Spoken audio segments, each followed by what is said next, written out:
Hi hello friends, ನಾನು ನಿಮ್ಮ ಹಾಲಿನ ವಂಶಿಕೆ. ಇವತ್ತಿನ ವಿಚಾರ ಏನು ಅಂದ್ರೆ RCB SRH ಮ್ಯಾಚ್ನ ರಿವ್ಯೂಗಿಂತ ಅಂದ್ರೆ ಮ್ಯಾಚ್ ಬಗ್ಗೆ ಮಾತಾಡೋಕ್ಕಿಂತ ಹೆಚ್ಚಾಗಿ RCB ಬಗ್ಗೆ ಅತಿ ಹೆಚ್ಚಾಗಿ ಮಾತಾಡ್ತೀನಿ. ಸೊ ಅದರಿಂದ ನಮ್ಮ RCB, ನಾನು ಒಬ್ಬ RCB ಯನ್ನಾಗಿ RCB ಅಪ್ಪಟ ಅಭಿಮಾನಿಯಾಗಿನೇ ಮಾತಾಡ್ತಾ ಇರೋದು. ಸೊ RCB ಅಭಿಮಾನಿಗಳಿಗೆ ಇದರಿಂದ ಯಾವುದೇ ಒಂದು ಸಣ್ಣ ಬೇಜಾರಾದ್ರೂ ಸುಧಾ ದಯವಿಟ್ಟು ಕ್ಷಮೆ ಇರಲಿ, ಇಷ್ಟನ್ನು ಮಾತ್ರ ಕೇಳ್ಕೊಬಲ್ಲೆ. ಸೊ ನಾನು ಮಾತಾಡೋ ಮಾತಿಂದ 1% ಆದ್ರೂ ಅದು ಯೂಸ್ಫುಲ್ ಇದ್ದೇ ಇದೆ. ಯಾಕಂದ್ರೆ ದಯವಿಟ್ಟು ಕೇಳಿ, ಫುಲ್ಲು ಕಡೆಯವರೆಗ ವಿಡಿಯೋ ಕೇಳಿ ಆಮೇಲೆ ಡಿಸೈಡ್ ಮಾಡಿ. ಸೊ ನಾವೊಬ್ಬ RCB ಅಭಿಮಾನಿಯಾಗಿನೇ ಮಾತಾಡ್ತಾ ಇರೋದು. RCB ಅನ್ನೋದಕ್ಕಿಂತ ಹೆಚ್ಚಾಗಿ ಇಂಡಿಯನ್ ಪ್ರೀಮಿಯರ್ ಲೀಗ್, IPL ಅನ್ನೋದು ಇಂಡಿಯನ್ ಪ್ರೀಮಿಯರ್ ಲೀಗ್, ಇದು ಒಂದು ಫ್ರಾಂಚೈಸಿ ಕ್ರಿಕೆಟ್. ಸೊ ಇದು ಏಂತಕ್ಕೆ ಆಡ್ತಾರೆ ಅಂದ್ರೆ, ಮುಖ್ಯವಾಗಿ ಈ IPL ಆಡೋದ್ರಿಂದ ಪ್ಲೇಯರ್ಸ್ಗಳ ಬ್ರ್ಯಾಂಡ್ ವ್ಯಾಲ್ಯೂ ಹೆಚ್ಚಾಗುತ್ತೆ. ಪ್ಲೇಯರ್ಸ್ಗಳು ಆ ನ್ಯಾಷನಲ್ ಇಂಟರ್ನ್ಯಾಷನಲ್ ಟೀಮ್ಗೆ ಸೆಲೆಕ್ಷನ್ಗೆ ತುಂಬ ಈಸಿ ಆಗುತ್ತೆ. ಆಮೇಲೆ T20 ಕ್ರಿಕೆಟಿಂದ ಟೀಮ್, ಈಗ RCB ಆಗಿರ್ಬೋದು, ಮುಂಬೈ ಇಂಡಿಯನ್ಸು, CSK, ಗುಜರಾತ್, ಈ ಥರ ಆ ಟೀಮ್ನ ಬ್ರ್ಯಾಂಡ್ ವ್ಯಾಲ್ಯೂ ಜಾಸ್ತಿ ಆಗುತ್ತೆ. ಆಮೇಲೆ ಫ್ರಾಂಚೈಸಿಗಳಿಗೆ ದುಡ್ಡು ಜಾಸ್ತಿ ಬರುತ್ತೆ. ಹೀಗೆ ಹಲವಾರು ಬ್ರ್ಯಾಂಡ್, ಈಗ ಅಡ್ವರ್ಟೈಸ್ಮೆಂಟ್ಗಳಿಂದ ಪ್ಲೇಯರ್ಸ್ಗಳಿಗೆ ದುಡ್ಡು, ಎಲ್ಲ ಏನೇ ಇದ್ರೂ ಎಲ್ಲ ಜಾಸ್ತಿ ದುಡ್ಡು ಅಂತ ಬರೋದು ಪ್ಲೇಯರ್ಸು, ಫ್ರಾಂಚೈಸಿ, BCCI, ICC ಇದರಿಂದ ಏನು ರೆಮ್ಯುನರೇಷನ್ ಇದೆಯೋ ಇಲ್ವೋ ಗೊತ್ತಿಲ್ಲ. BCCIಗಂತೂ ಪಕ್ಕ ಇದೆ, ಇನ್ನು ಪ್ಲೇಯರ್ಸ್ಗಳಿಗಂತೂ ಇದ್ದೇ ಇದೆ. ಅದಕ್ಕಿಂತ ಹೆಚ್ಚಾಗಿ ಮೇಯ್ನು ಫ್ರಾಂಚೈಸಿಗಳಿಗೆ ತುಂಬ ದುಡ್ಡು ಇದರಿಂದ. ಯಾಕೆಂದರೆ ಅಭಿಮಾನಿಗಳಿಂದನೇ ಅತಿ ಜಾಸ್ತಿ. ಈಗ ನಾವು ಅಭಿಮಾನಿಗಳಾಗಿ ಕ್ರಿಕೆಟ್ ನೋಡಿದ್ರೆ ಅಲ್ವಾ ಕ್ರಿಕೆಟ್ ಬೆಳೆಯೋದು. ನಾವು ನೋಡಿದ್ರೆ ಅದನ್ನ ನೋಡೋಕೆ ಸೀಮಿತವಾಗಿ ಇಟ್ಕೊಂಡ್ರೆ ಓಕೆ. ಆದರೆ ನಮ್ಮಲ್ಲಿ ಇವತ್ತಿನ ದಿನಗಳಲ್ಲಿ ಏನಾಗ್ತಿದೆ ಅಂದರೆ, RCB ಅಭಿಮಾನಿ ಅಂತ ಒಂದಿಷ್ಟು ಜನ, CSK, ಮುಂಬೈ, ಗುಜರಾತು, ರಾಜಸ್ಥಾನು, ಹೈದರಾಬಾದು, ಈ ಪಂಜಾಬ್, ಈ ಥರ ಎಲ್ಲ ಟೀಮ್ಗೂ ಅಭಿಮಾನಿಗಳು ಒಂದು ಸ್ಟೇಟಲ್ಲೇ ಇರ್ತಾರೆ. ಯಾಕೆ ಅಂದರೆ ಎಲ್ಲ ಟೀಮಲ್ಲೂ ನಮ್ಮ ಇಂಡಿಯನ್ಸ್ ಇದ್ದಾರೆ, ಆಮೇಲೆ ನಮ್ಮ ಕರ್ನಾಟಕದವರು ಇದ್ದಾರೆ. ಸೊ ಆದ್ರಿಂದ ಕನ್ನಡಿಗರು ಇಂಡಿಯನ್ಸ್ ಆಗಿ ಫಸ್ಟು ನಾವು ಕನ್ನಡಿಗರು, ಆಮೇಲೆ ನಾವೊಬ್ಬ ಇಂಡಿಯನ್ನೇ. ಸೊ ಇಂಡಿಯನ್ ಆಗಿ ಕರ್ನಾಟಕದ ಕನ್ನಡಿಗನೂ ಆಗಿ ಪ್ಲೇಯರ್ಸ್ಗೆ ಸಪೋರ್ಟ್ ಮಾಡೋದ್ರಿಂದ ಏನು ತಪ್ಪಿದೆ? ಬೇರೆ ಸ್ಟೇಟಲ್ಲೇ ಆಡ್ತಿರೋದ್ರ ಮಾತ್ರಕ್ಕೆ, ಈಗ ಎಕ್ಸಾಂಪಲ್ ಬೇರೆ ಯಾರು ಬೇಡ, ನಮ್ಮ KL ರಾಹುಲ್ ಆಗಿರ್ಬೋದು, ಮನೀಶ್ ಪಾಂಡೆ ಆಗಿರ್ಬೋದು, ತುಂಬ ವರ್ಷಗಳಿಂದ IPL ಆಡ್ಕೊಂಡು ಬಂದಿದ್ದಾರೆ. ಮನೀಶ್ ಪಾಂಡೆ ನಮ್ಮ RCBಗೆ ಎಷ್ಟು ವರ್ಷ ಆಡಿದ್ದಾರೆ? ಎಕ್ಸಾಂಪಲ್ ಈಗ ಅವರು 2008 IPL ಇಂದನೂ, IPL ಸ್ಟಾರ್ಟ್ ಆದಾಗಿಂದನೂ ಇದ್ದಾರೆ. ಸೊ ಆದ್ರೂ ಅವ್ರಿಗೆ ನಮ್ಮ RCBಲಿ ಅಂತ ಹೇಳ್ಕೊಳ್ಳೋ ವ್ಯಾಲ್ಯೂ ಆಗಲಿ ಬ್ರ್ಯಾಂಡ್ ಆಗಲಿ ಬರಲಿಲ್ಲ. ಯಾಕಂದ್ರೆ ಅವ್ರು ಫಾರ್ಮ್ ಬರಲಿಲ್ಲ, ಅವ್ರ ಆಟ ಚೆನ್ನಾಗಿ ಆಡಲಿಲ್ಲ, ತೆಗೆದುಹಾಕಿದ್ರು. ಸೊ ಟೀಮಲ್ಲೇ ಆಗಲಿ ಎಲ್ಲೇ ಆಗಲಿ ಓಡೋ ಕುದುರೆಗೆ ಅಷ್ಟೇ ಬೆಲೆ. ಸೊ ಅದೇ ರೀತಿನೇ ಈಗ ವಿರಾಟ್ ಕೊಹ್ಲಿ ಬಗ್ಗೆ ಮಾತಾಡ್ತೀನಿ ಅಂತ ತಪ್ಪು ತಿಳ್ಕೊಬೇಡಿ. ವಿರಾಟ್ ಕೊಹ್ಲಿ ಅವರು ಚೆನ್ನಾಗಿ ಆಡ್ತಿರೋದ್ರಿಂದನೇ RCBಯ ಫ್ರಾಂಚೈಸಿ ಅವ್ರನ್ನ ಮಾಡಿಕೊಂಡಿರೋದು. ಪ್ಲಸ್ ಅವರಿಂದ ಅಡ್ವರ್ಟೈಸ್ಮೆಂಟ್ ಕಡೆಯಿಂದ ಆಗಲಿ ಪ್ರತಿಯೊಂದು ಅವರಿಂದ ಇಡೀ ಬ್ರ್ಯಾಂಡ್ ವ್ಯಾಲ್ಯೂನೇ ಜಾಸ್ತಿ ಆಗ್ತಿದೆ. RCB ಅನ್ನೋ ಬ್ರ್ಯಾಂಡು ಒಂದು 50% ವಿರಾಟ್ ಕೊಹ್ಲಿ ಅನ್ನೋ ಹೆಸರಿಂದನೇ ಬ್ರ್ಯಾಂಡು ಜಾಸ್ತಿ ಆಗಿರೋದು. ಸೊ ಅದೇ ರೀತಿನೇ ಎಲ್ಲ ಟೀಮ್ನ ಫ್ರಾಂಚೈಸಿಗಳಿಗೆ ಬೇಕಾಗಿರೋದು ಅವ್ರ ಬ್ರ್ಯಾಂಡ್ ವ್ಯಾಲ್ಯೂ ಅಷ್ಟೇ. ಈಗ ಕರ್ನಾಟಕ ಅಂದ ಮಾತ್ರಕ್ಕೆ ಕನ್ನಡಿಗರೇ ಬೇಕು ಅನ್ನೋದೇನಿಲ್ಲ ಅವ್ರಿಗೆ. ಫ್ರಾಂಚೈಸಿಗಳಿಗೆ ಕರ್ನಾಟಕ ಒಂದೇ ಅಲ್ಲ, ಬೇರೆ ಫ್ರಾಂಚೈಸಿನೇ ಆಗಿರಲಿ. ಈಗ ಮುಂಬೈ ಇಂಡಿಯನ್ಸು, ಅವರು ಸುಧಾ ದೊಡ್ಡ ಟೀಮು, ಅವರು ಒಂದು ಒಳ್ಳೆ ಟೀಮ್ ಕೊಟ್ಟರು, 5 ಸರಿ ಕಪ್ ಗೆದ್ರು. ಆದರೂ ಸುಧಾ ಅವ್ರಿಗೆ ಬೇಕಾಗಿರೋದು ಅವರ ಬ್ರ್ಯಾಂಡು. ಗುಜರಾತಲ್ಲಿ ಇದ್ದಂತಹ ಹಾರ್ದಿಕ್ ಪಾಂಡ್ಯನ ಕರ್ಕೊಂಡ್ಬಂದ್ರು, ಬಂದು ಸೀಸನ್ನಲ್ಲೇ ಅವ್ರನ್ನ ಕ್ಯಾಪ್ಟನ್ ಮಾಡಿದ್ರು. ಸೊ ಏಂತಕ್ಕೆ ಅವ್ರಿಗೆ ಅವ್ರ ಟೀಮಲ್ಲಿ ಅಷ್ಟು ಜನ ಕ್ಯಾಪ್ಟನ್ಸೇ ಇದ್ರೂ ಹಾರ್ದಿಕ್ ಪಾಂಡ್ಯನೇ ಕರ್ಕೊಂಡ್ಬಂದು ಕ್ಯಾಪ್ಟನ್ ಮಾಡುವಂಥ ಅವಶ್ಯಕತೆ ಏನಿತ್ತು ಅವ್ರಿಗೆ? ಏನು ಅಂದರೆ ದುಡ್ಡು. ಸೊ ಅದೇ ರೀತಿನೇ ಎಲ್ಲ ಟೀಮ್ನ ಫ್ರಾಂಚೈಸಿಗೂ ಬೇಕಾಗಿರೋದು ದುಡ್ಡು ಅಷ್ಟೇ, ಅವರ ಬ್ರ್ಯಾಂಡ್ ವ್ಯಾಲ್ಯೂ ಅಷ್ಟೇ. ಅಭಿಮಾನಿಗಳಿಗೆ ಬೇಕಾಗಿರೋದು ಅಭಿಮಾನ ಅಷ್ಟೇ ಆಗಿರಬೇಕು ಹೊರತು ಅದನ್ನ ತನ್ನ ಫ್ರೆಂಡ್ ಸರ್ಕಲ್ ಆಗಲಿ, ಈಗ ಯಾರೇ ಆಗಲಿ, ಅವರ ಫ್ರೆಂಡ್ ಸರ್ಕಲಲ್ಲಿ ಈಗ ಅವ್ರ ಫ್ರೆಂಡು ಬೇರೆಯವನು ಈಗ CSKಗೆ ಸಪೋರ್ಟ್ ಮಾಡ್ದ ಅಂದ ಮಾತ್ರಕ್ಕೆ ಅವನ್ನ ವಿರೋಧ ಮಾಡೋದು, ನೀನು ವಿರೋಧ ಮಾಡೋದ್ರಿಂದ ನಿನಗೆ ಅವನಿಗೆ ವೈರತ್ವ ಬರುತ್ತೆ ಹೊರತು RCBಗೆ CSKಗೆ ಯಾವುದೇ ಕಾರಣಕ್ಕೂ ವೈರತ್ವ ಬರಲ್ಲ. ಇದೇ ರೀತಿ ಎಲ್ಲ ಟೀಮ್ಗಳಲ್ಲೂ ಎಲ್ಲ ಸ್ಟೇಟಲ್ಲೂ ಇದು ನಡೀತಾನೆ ಇದೆ. ನಾನು ಮಾತಾಡ್ತಾ ಇರೋದು ನಮ್ಮ ಸ್ಟೇಟ್ ಬಗ್ಗೆ ಮಾತ್ರ, ನಮ್ಮ ಕನ್ನಡದವ್ರ ಬಗ್ಗೆ, ನಮ್ಮ ಕನ್ನಡಿಗರು ಈ ಥರ ಮಾಡ್ತಿರೋದ್ರ ಬಗ್ಗೆ ಮಾತ್ರ ಹೇಳ್ತಾ ಇರೋದು. ಸೊ ಇದರಲ್ಲಿ ಒಂದು ಸ್ವಲ್ಪನಾದರೂ ಅರ್ಥ ಆದರೆ ದಯವಿಟ್ಟು ಅರ್ಥ ಮಾಡ್ಕೊಳ್ಳಿ. ಇದು ಓನ್ಲಿ ಫ್ರಾಂಚೈಸಿ ಕ್ರಿಕೆಟ್. IPL ಅನ್ನೋದು ಒಂದು ನಮಗೆ 2 ತಿಂಗಳು ಎಂಟರ್ಟೈನ್ಮೆಂಟ್ ಓಕೆ, ಅಷ್ಟಾಗಿದ್ರೆ ಸರಿ. ಎಂಟರ್ಟೈನ್ಮೆಂಟ್ಗೋಸ್ಕರ ಈಗ RCB ಕಪ್ ಗೆದ್ರು ಅಂದ್ ಮಾತ್ರಕ್ಕೆ ನಮ್ಮ ಸ್ಟೇಟ್ಗೆ ಒಂದು ನೇಮ್, ನಮ್ಮ ಸ್ಟೇಟ್ಗೆ ಒಂದು ನೇಮ್ ಬಂತು.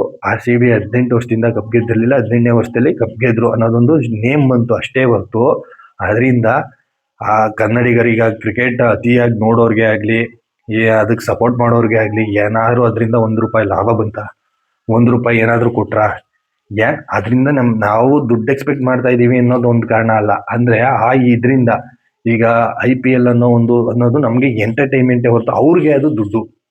ಸೊ ಆ ಕಾರಣಕ್ಕೆ ಹೇಳ್ತಾ ಇದ್ದೀನಿ, ದಯವಿಟ್ಟು ಈಗ ಬೇರೆ ಟೀಮ್ಗೆ ಸಪೋರ್ಟ್, ಈ RCB ಏನು ಒಂದೇ ಅಂತ ಹೇಳ್ತಿಲ್ಲ. ಈಗ ಗುಜರಾತ್ ಟೀಮಲ್ಲಿ ಇದ್ಕೊಂಡು, ಗುಜರಾತ್ ಸ್ಟೇಟಲ್ಲಿ ಇದ್ಕೊಂಡು RCBಗೆ ಸಪೋರ್ಟ್ ಮಾಡೋರು ಇದ್ದಾರೆ, ಡೆಲ್ಲಿಲಿ ಇದ್ಕೊಂಡು RCBಗೆ ಸಪೋರ್ಟ್ ಮಾಡೋರು ಇದ್ದಾರೆ, ಮುಂಬೈಲಿ ಇದ್ಕೊಂಡು RCBಗೆ ಸಪೋರ್ಟ್ ಮಾಡೋರು ಇದ್ದಾರೆ. ಆ ರೀತಿ ಅಂದ್ರೆ RCB ಅನ್ನೋದಕ್ಕೆ ಈ RCBಗೆ ಎಂತಕ್ಕೆ ಸಪೋರ್ಟ್ ಮಾಡ್ತಾರೆ, ಈಗ ಬೇರೆ ಡೆಲ್ಲಿ ಕಡೆಯಿಂದ RCBಗೆ ಎಂತಕ್ಕೆ ಸಪೋರ್ಟ್ ಮಾಡ್ತಾರೆ, ವಿರಾಟ್ ಕೊಹ್ಲಿಗೆ ಅಭಿಮಾನಿಗಳು. ಅಂದ್ರೆ ಒಬ್ಬ ಈಗ ಬರೋಡಾಯಿಂದ ಕೃಣಾಲ್ ಪಾಂಡ್ಯ ಅಂದ್ರೆ ಈ ಕೃಣಾಲ್ ಪಾಂಡ್ಯ ಅಭಿಮಾನಿಗಳು ಎಲ್ಲೆಲ್ಲಿ ಇರ್ತಾರೆ ಅವರು ಆ ಟೀಮ್ಗೆ ಸಪೋರ್ಟ್ ಮಾಡ್ತಾರೆ, ಆ ಪ್ಲೇಯರ್ ಚೆನ್ನಾಗ್ ಆಡ್ಲಿ ಅಂತ ಸಪೋರ್ಟ್ ಮಾಡ್ತಾರೆ. ಈಗ ಪ್ಲೇಯರ್ ಚೆನ್ನಾಗ್ ಆಡಿನೂ ಟೀಮ್ ಗೆಲ್ಲದೆ ಇದ್ದೇ ಇರ್ತದ.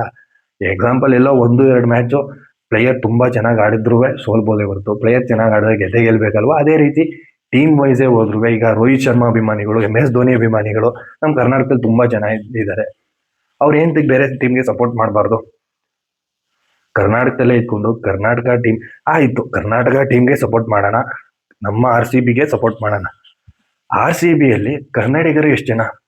ಒಂದು ಪ್ಲೇಯಿಂಗ್ 11 ಒಂದು 11 ಜನ ಕನ್ನಡಿಗರು, ಇಡೀ ನಮ್ಮ ಸ್ಟೇಟಲ್ಲಿ 11 ಜನ ಕನ್ನಡಿಗರು ಇಲ್ವಾ? ಕನ್ನಡಿಗರನ್ನೇ ಕಟ್ಕೊಂಡು ಒಂದು ಟೀಮ್ ಮಾಡ್ಬೋದಾಯ್ತಲ್ಲ. ಅದೇ ರೀತಿ ಈಗ CSK ಅಲ್ಲಿ ಚೆನ್ನೈ ಅವರೇ 11 ಜನ ಪ್ಲೇಯರ್ಸ್ ಇಲ್ವಾ? 11 ಜನ ಪ್ಲೇಯರ್ಸ್ ಇಲ್ವಾ? ಆ ಸ್ಟೇಟ್ ಅವ್ರನ್ನೇ ಕಟ್ಕೊಂಡು ಮಾಡ್ಬೋದಾಯ್ತಲ್ಲ. IPLಗೆ ಬೇಕಾಗಿರೋದು ಅವರ ಫ್ರಾಂಚೈಸಿ ಬ್ರ್ಯಾಂಡ್ ವ್ಯಾಲ್ಯೂ ಜಾಸ್ತಿ ಆಗೋದು ಅಷ್ಟೇ. ಅವ್ರಿಗೆ ಬೇಕಾಗಿರೋದು ಸ್ಟೇಟ್ ಪ್ಲೇಯರ್ಸ್ ಆಗಲಿ, ಸ್ಟೇಟ್ ಅಭಿಮಾನ ಬೇಕೇ ಹೊರತು ಸ್ಟೇಟ್ ಪ್ಲೇಯರ್ಸ್ ಬೇಡ. ಸೊ ಅದೇ ರೀತಿ ನಮ್ಮ ಅಭಿಮಾನನೂ ಅಷ್ಟೇ, ನಮ್ಮ ಸ್ಟೇಟ್ಗೆ ಒಂದು ನೇಮ್ಗೆ ಒಂದು ಅಭಿಮಾನ ಕೊಡೋಣ. ನಾನು RCBಗೆ ಅಭಿಮಾನಿಗಳಾಗಬಾರ್ದು ಅಂತ ನಾನು ಹೇಳ್ತಾ ಇಲ್ಲ. ಸೊ ಬೇರೆ ಟೀಮ್ಗೂ ಅಭಿಮಾನಿಗಳಿದಾರಲ್ಲ, ಆ ಅಭಿಮಾನಿಗಳನ್ನ ಅಲ್ಲಗಳಿಬಾರ್ದು. ಸೊ ಅವ್ರ ಅಭಿಮಾನ ಯಾವ್ಯಾವ ಟೀಮ್ಗೆ ಇರುತ್ತೆ ಇರಲಿ, ಅದರಿಂದ ಯಾವುದೇ ತೊಂದರೆ ಇಲ್ಲ. ಸೊ ದಯವಿಟ್ಟು ಈಗ ಅಭಿಮಾನ 18 ವರ್ಷದಿಂದ ಅಭಿಮಾನ ನಮ್ಮ RCBಗೆ ತುಂಬಾ ಜನರ ಲಕ್ಷ ಕೋಟ್ಯಾಂತರ ಜನ ಅಭಿಮಾನ ಇದ್ರು ಕಪ್ ಗೆದ್ದಿದ್ದು 18ನೇ ಸೀಸನ್ನೇ ತಾನೆ. ಅಲ್ಲಿವರೆಗೆ ಒಂದಾದ್ರೂ ಗೆಲ್ಲಕ್ಕಾಯ್ತಾ? ಈಗ ಚೆನ್ನೈ ಆಗ್ಲಿ, ಮುಂಬೈ ಆಗ್ಲಿ 5 ಸಲ ಕಪ್ ಗೆದ್ರು. 5 ಸಲ ಎಂತ ಕಪ್ ಗೆದ್ರು? ಟೀಮ್ ಚೆನ್ನಾಗಿತ್ತು, ಅವ್ರ ಬ್ರ್ಯಾಂಡ್ ಚೆನ್ನಾಗಿತ್ತು, ಅನ್ನೋದಕ್ಕಿಂತ ಹೆಚ್ಚಾಗಿ ಟೀಮ್ನ ಚೆನ್ನಾಗಿ ಕಟ್ಟಿದ್ರು, ಗೆದ್ರು. ಅದೇ ರೀತಿ ಟೀಮ್ನ ಚೆನ್ನಾಗಿ ಕಟ್ಟಿ, ಯಾವುದು ತುಂಬಾ ಚೆನ್ನಾಗಿರೋ ಟೀಮು, ತುಂಬಾ ಬಲಿಷ್ಠವಾಗಿರೋ ಟೀಮ್ ಇರುತ್ತೆ, ಅದು ಕಪ್ ಗೆಲ್ತದೆ, ಗೆಲ್ಲೇಬೇಕು. ಅದು ಓಕೆ. ಆ ಫ್ರಾಂಚೈಸಿಗೆ ಬ್ರ್ಯಾಂಡ್ ವ್ಯಾಲ್ಯೂ ಹೆಚ್ಚಿಸ್ತದೆ, ಆ ಟೀಮ್ ಓಕೆ. ಅದನ್ನ ಬಿಟ್ಟು ನಾವು ಅಭಿಮಾನಿಗಳಾಗಿ ನಾವು ದಯವಿಟ್ಟು ಕಿತ್ತಾಡ್ಕೊಂಡು ಸಾಯೋದ್ ಬೇಡ, ಹೊಡೆದಾಡ್ಕೊಂಡು ಸಾಯೋದ್ ಬೇಡ. ಈಗ ನಮ್ಮ RCB ಲಾಸ್ಟ್ ಸೀಸನ್ ಕಪ್ ಗೆದ್ರು, ಎಷ್ಟು ಜನ ಸತ್ರು ಅಲ್ಲಿ, ಅವ್ರು ಸಾಯಕ್ಕೋಸ್ಕರ ಕಪ್ ಗೆದ್ರ? ಇದನ್ನ ನಾನು ಕೇಳ್ತಾ, ಅವ್ರೆಲ್ಲಾರ ಸಾವಿಗೋಸ್ಕರ ನಮ್ಮ RCB ಕಪ್ ಗೆಲ್ತಾ? ಅಂತ ಕಪ್ ನಮ್ಗೆ ಬೇಕಿತ್ತ? ಈ ತರ ನಾನು ಕೇಳ್ಕೊತಾ ಇರೋದು. ದಯವಿಟ್ಟು RCB ಅಭಿಮಾನಿಯಾಗಿನೇ ನಾನು ಮಾತಾಡ್ತಾ ಇರೋದು. ನಾನು ಈಗ ಮಾತಾಡ್ತಾ ಇರೋ ಮಾತಿಂದ ಬೇರೆ ಅಭಿಮಾನಿಗಳನ್ನ ಅಲ್ಲಗಳಿಯೋದ್ ಬೇಡ. ನಮ್ಮ ಅಭಿಮಾನ ನಮ್ಮ ತಂಡಕ್ಕೆ ಮಾತ್ರ ಸೀಮಿತವಾಗಿರ್ಲಿ, ನಮ್ಮ ಪ್ಲೇಯರ್ಸ್ಗೆ ಮಾತ್ರ ಸೀಮಿತವಾಗಿರ್ಲಿ. ಬೇರೆ ಪ್ಲೇಯರ್ಸ್ ಈಗ ಬೇರೆ ಟೀಮ್ಗೆ ಸಪೋರ್ಟ್ ಮಾಡ್ತಿದ್ದಾನೆ ಏನ್ ಮಾತ್ರಕ್ಕೆ ಅವನು ಬೇರೆ ಸ್ಟೇಟೋನೇ ಆಗಿರ್ಬೇಕು ಅನ್ನೋ ರೂಲ್ಸು ರೆಗ್ಯುಲೇಷನ್ ಯಾರ್ದು ಇಲ್ಲ. ಸೊ ಅವ್ರನ್ನ ನೀವು ಅಲ್ಲಗಳಿಯೋದಾಗ್ಲಿ, ಅವ್ರನ್ನ ಜಗಳ ಮಾಡೋದಾಗ್ಲಿ, ಅವ್ರ ಮೇಲೆ ಕುಸ್ತಿ ಮಾಡೋದಾಗ್ಲಿ ಮಾಡೋದ್ರಿಂದ ಅವ್ರಿಗೆ ನಮ್ಗೆ ಹೊಡೆದಾಟ ಆಗುತ್ತೆ ಹೊರತು ನಮ್ಗೆ ಅವ್ರಿಗೆ ಲಾಸ್ ಆಗುತ್ತೆ ಹೊರತು ಬೇರೆ ಈಗ ಫ್ರಾಂಚೈಸಿಗಳಿಗಾಗ್ಲಿ, ಪ್ಲೇಯರ್ಸ್ಗಾಗ್ಲಿ, ICC BCC ಯಾರಿಗೂ ಲಾಸ್ ಇಲ್ಲ. ಅದರಿಂದ ನಮ್ಗೆ ಲಾಸು. ಸೊ RCB ಅನ್ನೋ ಒಂದು ಇದು ಎಷ್ಟು ದೊಡ್ಡ ಲೆವೆಲ್ಗೆ ಕ್ರೇಜ್ ಇದೆ ಅನ್ನೋದು ಇಡೀ ನಮ್ಮ ಕರ್ನಾಟಕಕ್ಕಲ್ಲ, ಇಡೀ ಇಂಡಿಯಾಗೆ ಗೊತ್ತಿರ್ಬೋದು RCB ಕ್ರೇಜ್ ಹೇಗಿದೆ ಅನ್ನೋದು. ಸೊ ಆ ಕ್ರೇಜ್ಗಿಂತ ಹೆಚ್ಚಾಗಿ ಆ ಕ್ರೇಜಿಂದ ಯಾವುದೇ ತರ ಅನಾವಶ್ಯಕ ಅನಾವರಣಗಳು, ಈಗ ಲಾಸ್ಟ್ ಟೈಮ್ ಆಯ್ತಲ್ಲ ಕಪ್ ಗೆದ್ದಾಗ ಸಾವುಗಳು, ಆ ಥರದವು ಆಗೋದು ಬೇಡ ಅಂತ ಅಷ್ಟೇ ನಾನು ಕೇಳ್ಕೊತಾ ಇರೋದು. ಸೊ ದಯವಿಟ್ಟು ಅಭಿಮಾನ ತಮ್ಮ ಮನಸ್ಸಲ್ಲೇ ಇರಲಿ, ಬೇರೆ ಕಡೆ ಹೊಡೆದಾಟಕ್ಕೆ ಆಗಲಿ ಬೇರೆ ಯಾವುದಕ್ಕೆ ಆಗಲಿ ಹೋಗೋದು ಬೇಡ ಅಂತ ಕೇಳ್ಕೊತೀನಿ. ಇನ್ನು ನನ್ನ ಮಾತಿಂದ ಏನಾದರೂ ತಪ್ಪಿದ್ರೆ ದಯವಿಟ್ಟು ಕ್ಷಮೆ ಇರಲಿ.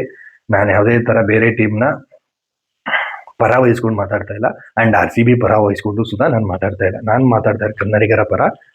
ಕರ್ನಾಟಕದ ಪರ ಮಾತ್ರ ಮಾತಾಡ್ತಾ ಇರೋದು. ಸೊ ಇದೇ ರೀತಿ ಮಾತಾಡ್ತಾ ಹೋದ್ರೆ ತುಂಬಾ ಇದಾವೆ. ಈಗ ಪ್ಲೇಯರ್ಸ್ ಆಗಿರ್ಲಿ, ಫಾಫ್ ಟು ಪ್ಲೇಸಸ್ ನಮ್ಮ RCB ಆಡಿದ್ರು. ಅದಕ್ಕೂ ಮುಂಚೆ CSK ಆಡಿದ್ರು. ನಾವು ಅವ್ರನ್ನ ಹಲ್ಲಗಡಿಯೋದು, ಅವ್ರ ಟೀಮ್ನೇ ಬೈಯೋದು, ಅವ್ರನ್ನೇ ಬೈಯೋದು. ಸೊ ಅವರು ಆ ಟೀಮ್ ಪರವಾಗಿ ಆಡಿದ್ರಲ್ಲ, ಅದೇ ರೀತಿ ಈಗ ಕೃಣಾಲ್ ಪಾಂಡ್ಯ ನಮ್ಮ ಲಾಸ್ಟ್ ಟೈಮ್ ಫೈನಲ್ ಅಲ್ಲಿ ಎಷ್ಟು ದೊಡ್ಡ ಪ್ರದರ್ಶನ ತೋರಿಸಿದ್ರು. ಅವರು ಮುಂಬೈ ಇಂಡಿಯನ್ಸ್ ಆಡಿದ್ರು. ಹಂಗಂದ್ ಮಾತ್ರಕ್ಕೆ ಈಗ ಮುಂಬೈ ಪ್ಲೇಯರ್ ಬಂದು ನಮ್ಮನ್ ಗೆಲ್ತಾ ಅಂದ್ಬಿಟ್ಟು ಮುಂಬೈ ಅವ್ರು ಏನಾರ ಜಗಳ ಮಾಡಕ್ ಬಂದಿರ್ತಾರ? ಏನೂ ಇಲ್ಲ. ಅದೇ ರೀತಿ ದಯವಿಟ್ಟು ಯಾರು ಸುಧಾ ಪ್ಲೇಯರ್ಸ್ ಪರ ಇಟ್ಕೊಂಡು, ಪ್ಲೇಯರ್ಸ್ ವಿರುದ್ಧ ಇಟ್ಕೊಂಡು ಜಗಳ ಮಾಡೋದು ಬೇಡ ಅಂತ ಹೇಳ್ತಾ ನನ್ನ ಮಾತನ್ನ ಮುಗಿಸ್ತೀನಿ. ಸೊ ಕಡೆಯದಾಗಿ ನಾಳೆ ಫಸ್ಟ್ ಈ ಸೀಸನ್ನ ಫಸ್ಟ್ ಮ್ಯಾಚ್ ಆಗಿರೋದ್ರಿಂದ ಸೀಸನ್ 19 2026 ಮೊದಲ ಪಂದ್ಯದಲ್ಲಿ ನಮ್ಮ RCB ವರ್ಸಸ್ ಸನ್ರೈಸರ್ಸ್ ಹೈದರಾಬಾದ್ ಮುಖಾಮುಖಿ ಆಗ್ತಿವೆ. ಸೊ ಇದರಿಂದ ಮೊದಲ ಪಂದ್ಯದ ಬಗ್ಗೆ ಈಗ ಆಲ್ರೆಡಿ ತುಂಬಾ ಕಡೆ ನೋಡಿರ್ಬೋದು, ಪ್ರಿಡಿಕ್ಷನ್ ಟೀಮು ಹೇಗಿರ್ಬೋದು ಏನು ಅಂತ. ಅದೇ ರೀತಿ ನಮ್ಮ RCBದು ಪ್ಲೇಯಿಂಗ್ 11 ಬಗ್ಗೆ ನನಗೆ ತಿಳಿದಿರೋ ಮಾಹಿತಿ ಅಲ್ಲ, ಅಂದ್ರೆ ನನಗೆ ಅನಿಸಿಕೆ ಪ್ರಕಾರ ಹೇಳ್ಬೇಕು ಅಂದ್ರೆ, ಇನ್ನು ವಿರಾಟ್ ಕೊಹ್ಲಿ ಜೊತೆ ಫಿಲ್ ಸಾಲ್ಟ್ ಓಪನ್ ಮಾಡೋದು ಪಕ್ಕ. ಇನ್ನು ಒಂದವನಾಗಿ ದೇವದತ್ ಪಡಿಕ್ಕಲ್ ಬರ್ಬೋದು. ಸೊ ಅದೇ ರೀತಿ ಈ ಸರಿ ಆಕ್ಷನ್ ಅಲ್ಲಿ ಬೈ ಮಾಡಿರೋ ವೆಂಕಟೇಶ್ ಅಯ್ಯರ್ ದೇವದತ್ ಪಡಿಕ್ಕಲ್ಗೆ ಫಸ್ಟ್ ಪ್ರಿಫರೆನ್ಸ್ ಕೊಟ್ಟು ಅಯ್ಯರ್ಗೆ ಸೆಕೆಂಡ್ ಪ್ರಿಫರೆನ್ಸ್ ಕೊಟ್ರೆ ಒಳ್ಳೇದು. ಸೊ ಯಾಕಂದ್ರೆ ಪಡಿಕ್ಕಲ್ ಚೆನ್ನಾಗಿ ಒಳ್ಳೆ ಫಾರ್ಮಲ್ಲೇ ಇದ್ದಾರೆ, ಆದ್ರಿಂದ ಅವ್ರಿಗೆ ಫಸ್ಟ್ ಪ್ರಿಫರೆನ್ಸ್ ಕೊಡಬೇಕು ಅನ್ನೋದು ನನ್ನ ಅನಿಸಿಕೆ. ಇನ್ನು 2 ಡೌನ್ ಆಗಿ ನಾಯಕ ರಜತ್ ಪಡಿದಾರ್ ಬರ್ಬೋದು. ಇನ್ನು ಟೀಮ್ ಡೇವಿಡ್, ಕೃಣಾಲ್ ಪಾಂಡ್ಯ,